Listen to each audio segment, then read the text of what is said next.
tujuan arah hidupku,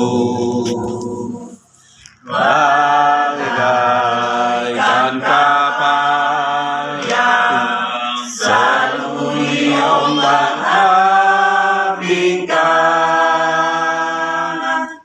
mengharap hasilnya seolah-olah tiada mampu. Yesus perhatikan kehidupan seorang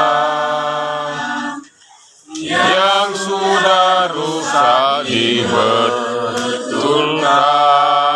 penuh dengan kasih sayang.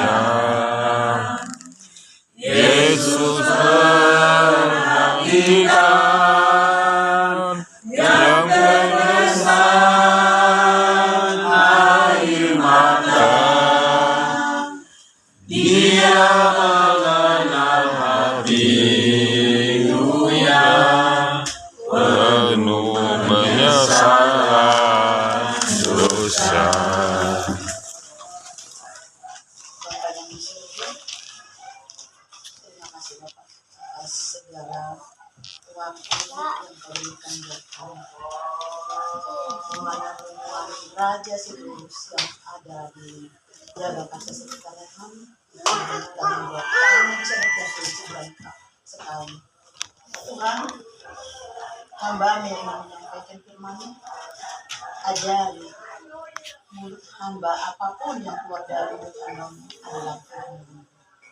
Bapak di surga, begitu juga keluarga kami yang mendengar firman saat ini, Engkau buka hati dan pikirannya agar mereka siap menerima dan mengerti apa yang disampaikan hamba-Mu. Terima kasih Bapak, terpujilah nama-Mu.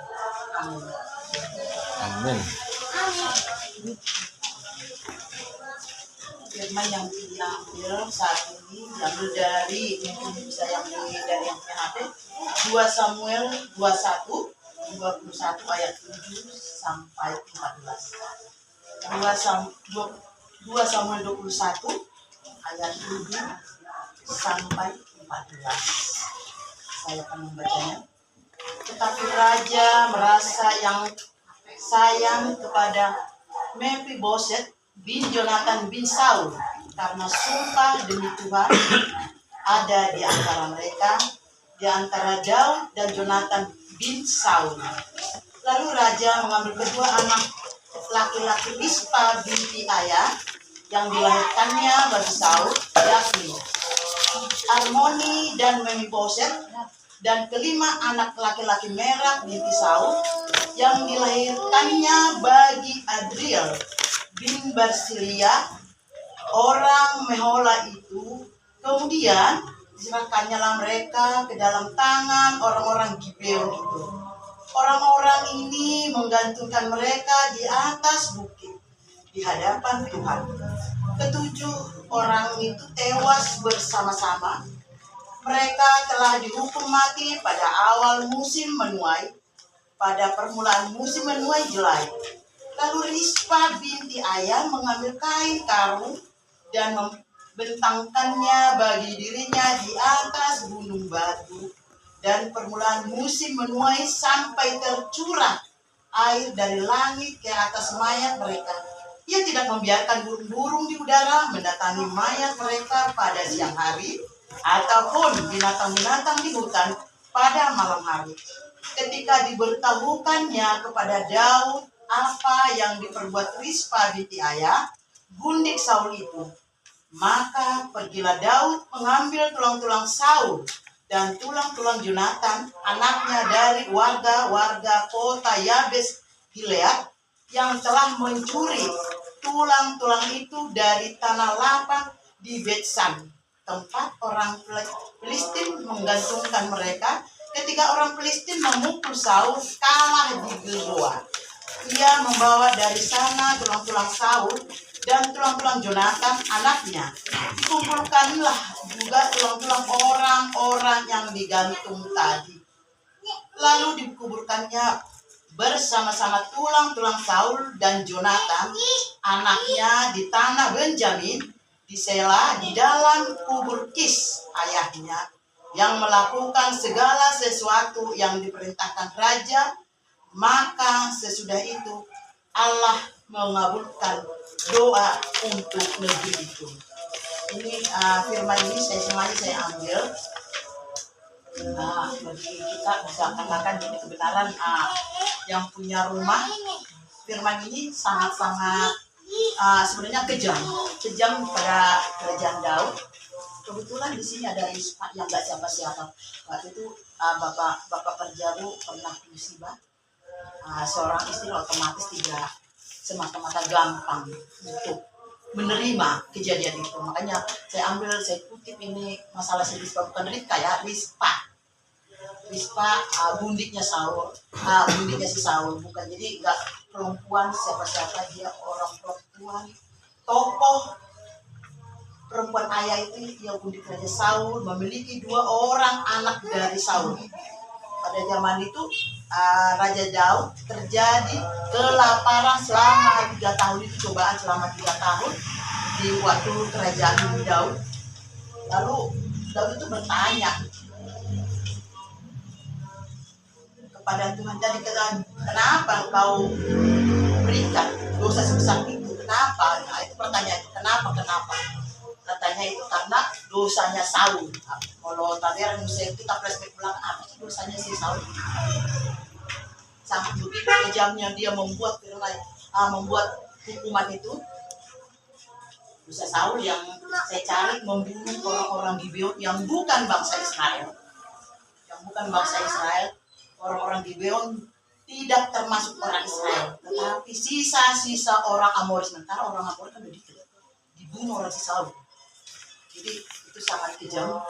Jadi istri si Saul ini, karena dia merasa budik, sebenarnya dia merasa tidak kuat. Apalah kekuatan seorang budik. Itu makanya saya pikir apalah yang cocok. Sempat dibilang si Eda, ambil aja dan muslim gitu ya. Itu masuk biasanya persaudaraan yang sangat bagus. Tapi saya apalah yang cocok malam ini yang akan kami ambil di pengambil kami. Sementara ada selalu ibu-ibu yang begitu tangguh berjuang. Makanya saya kutip dari ayat dari cerita Daud yang disampaikan di situ kan, menebus kesalahan sampai 7 keturunan. Itu sempat itu sampai ke 7 turunan itu akan pembalasan. Makanya kan sampai 7 orang tadi anaknya siapa tadi yang 5 orang, anaknya si Rizka lah yang 2 orang, anak bundik. Waktu diambil anak Rizka, bayangkan digantung di gunung batu, digantung.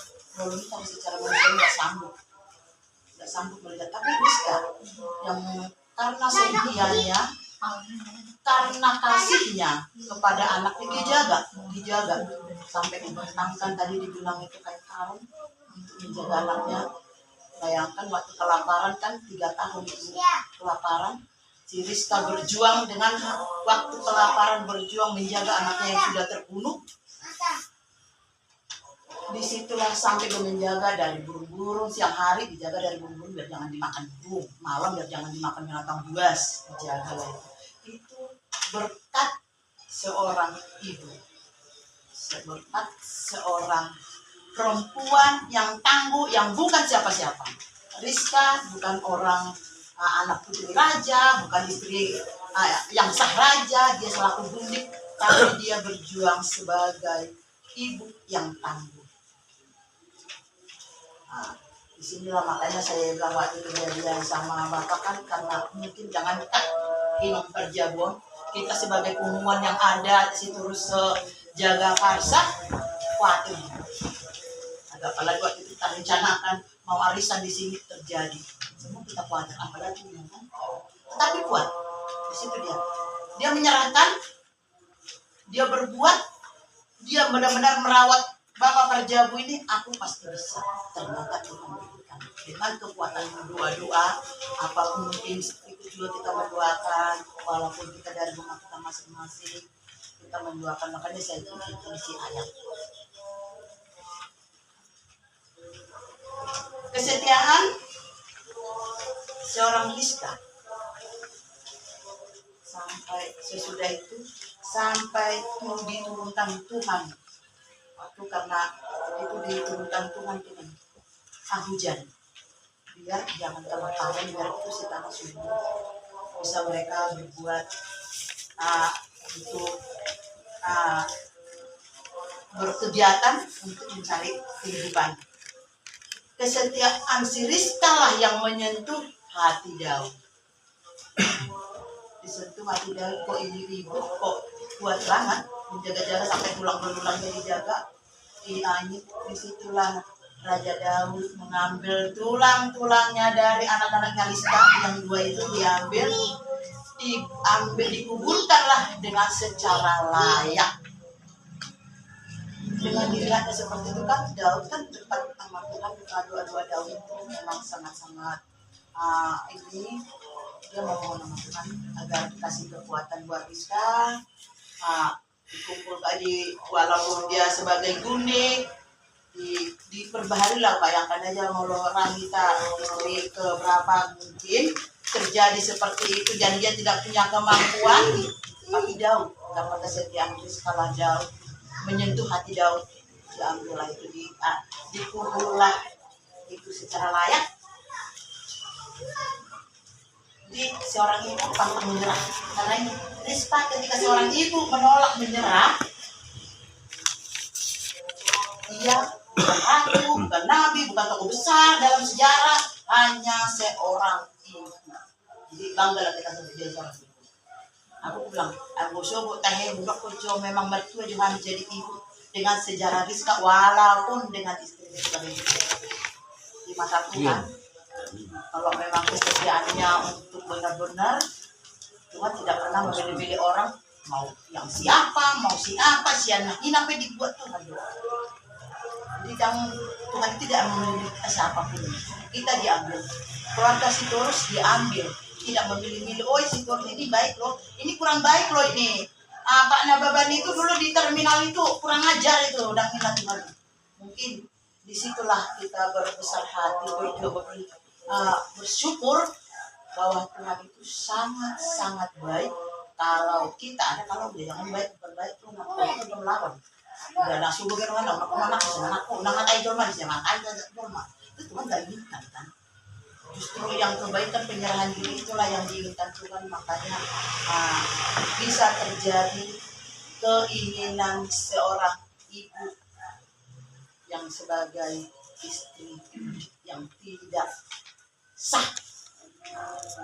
Kalau mau diharap kita udah ada gundik nang garang nggak deh? Biasanya harap kita paling banyak itu jadi gundik yang paling kuat di garang. Di situ itu kita mungkin nggak dibilang kuat itu. Yang paling ini nggak juga. Cuma di kandang gundik semuanya dibikin nggak juga. Gundik yang benar-benar setia, yang benar-benar berbuat baik. Masalah gundik juga. Jadi dalam kisah ini memang kasih yang bertahan di atas batu. Rizka membentangkan kain karungnya siang hari sampai malam menjaga biar jangan dimakan. Disitulah iman bukan soal mujizat. Jadi iman seorang ibu itu kalau memang kuat apapun bisa terjadi. Kalau kita bilang jangan sampai ibu berdoa yang benar-benar serius, Tuhan pasti dengar. Kalau ada nungun mirwa seorang ibu, aku buat mengolah ikan, aku buat mengolah semua pojor, udah sesak kita lari ke kamar nangis, kayaknya habis nangis itu lega. Kadang oh iya ya Tuhan, engkau memang kau dengar kali doaku. Semenjak kita puaskan nangis terus lega. Walaupun tadi udah sesak banget, dan juga mereka makan, mereka kan pasti ada itu. Dengan kesesakan yang kita serahkan, kita bersedang mungkin kita tangis, tidak benar-benar serius apa yang kita ungkapkan. Gak mungkin bisa keluar dari mata kalau enggak kita serius memohon. Karena kita serius memohon bantuan yang butuh pertolongan, yang makanya Tuhan itu kita bisa lari ke kamar diam-diam menjerit tanpa didengar siapa-siapa. Jadi doa ibu itu makanya udah ada sampai pepatah di Indonesia tuh rasa kasih ibu sepanjang jalan, berarti jalan nggak pernah ada putus. Logam kita juga nggak ada pernah putus di sini. Itulah kasih sayang ibu. Jadi doa ibu bisa sampai menjawab anak itu. Jadi banggalah kita sebagai seorang ibu. Air mata si Rizka inilah yang dilihat dan didengar oleh Tuhan. Air matanya, ketulusannya, penyerahannya didengar Tuhan. Akhirnya diturunkanlah hujan. Makanya ayat yang terakhir kan dibilang di situ, lalu dikuburkan bersama-sama tulang Saul dan Jonathan. Jadi anak yang dari itu kan sama kuburan raja. Karena ngasal sembarangan di kuburan dia Aisyah ini sah non enggak. Jadi sama-sama aja. Kalau kuburan raja sudah pasti nggak mungkin asal-asal kuburan raja kan udah pasti yang terhormat. Jadi di kuburannya dengan si Saul. Jadi terhormat. Itulah yang mau jadi Allah mengabulkan doa Rizka. Kalau kita sunatnya guru tadi pagi. Nah, kalau kita itu jangan pernah menyerah.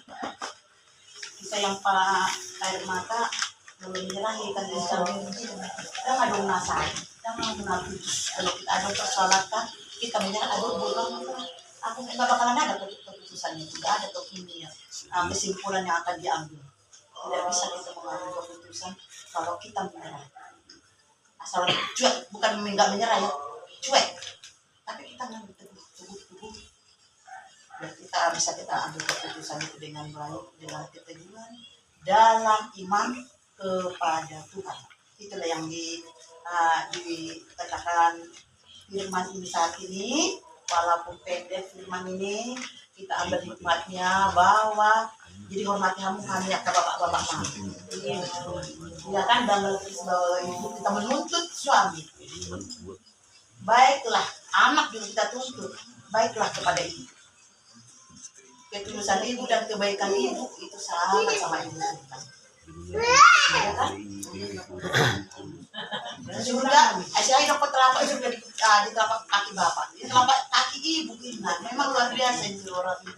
Makanya jadilah kita jadi ibu yang setia. Jadilah kita ibu yang bijaksana. Yang benar-benar beriman kepada Tuhan. Haleluya. Begitu. Demikian firman Tuhan yang bisa sampaikan hari ini dengan pendeknya yang bisa saya kasih buat saudaraku semua. Semoga firman Tuhan hari ini bisa kita ambil hikmatnya. Walaupun tadi, kalau tadi kenapa itu sampai terjadi? Karena dosa dari Saul. Jadi Saul kan seorang raja, seorang bapak. Jadi tapi raja kita oleh dosa turunan. Kami mohon kepada Bapak malam ini juga, semua Bapak yang ada di ini, alam bodoh bisa dosa moro untuk turunan. Mungkin kami yang banyak berbuat dosa, tapi untuk turunan adalah dari Bapak. Kami hanya bisa mendoakan itu. Kami yang paling banyak kali berhampir berpuji-puji.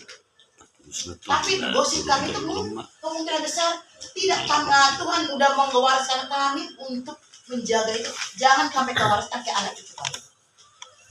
Pada umumnya dosa itu adalah yang diwariskan 7 turunan. Sebuah nami sih, warna ke bapaknya.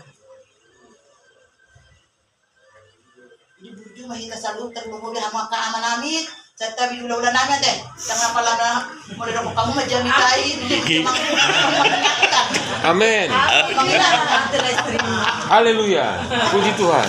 Kalau itu seorang ibu belum bersifat berega kita. Jadi mana sih sama dari itu dah kaningan maksai tidak lebih gila terus aku begini. Pas aku begini mana tong yang musuh biar dia kan mana enggak ingin itu dong sayang tidak kita itu. Sementara seorang ibu tanpa ibu hubungan itu tiap ibu itu kan tiap doa. Iya. Jadi kekhawatiran tadi aku gini oleh teman. Orang udah kau tahu baju dinamio, nih mau mati, lebih rumah yang udah aku.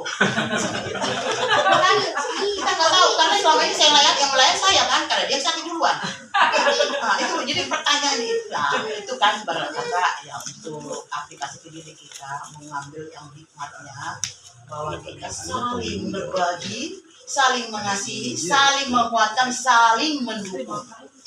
Dengan doa ibu sebagai tiang doa, tetap didoakan keluarga, anak, terutama suami yang sebagai Imam. pembimbing. Jadi biar jangan terjadi lagi dosa turunan, kita berbuat. Kuatkan iman kita untuk melawan segala godaan yang ada di dunia ini. Membedok kita berdua roh hati untuk tubuh hati. Oleh hati mati pungatan. Terima kasih Bapak atas firman yang hamba-Mu sampaikan malam ini.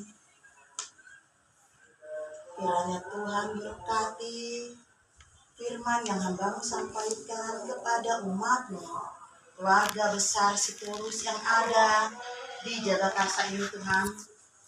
Engkau jaga, Engkau bimbing kepala rumah tangga kami Tuhan. Dan kami sebagai istri, kuatkan kami Tuhan untuk melakukan yang sesuai dengan kehendak-Mu, agar kami kuat lagi Tuhan berkat segala aktivitas kami, khususnya Tuhan pada bulan-bulan yang lalu Tuhan.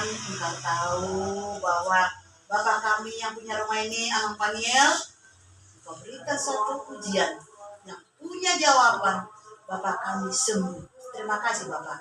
Kami tidak mampu kalau bukan Bapak yang membantu kami dan membantu keluarga ini Tuhan. Terima kasih juga Tuhan buat segala apa yang kami terima.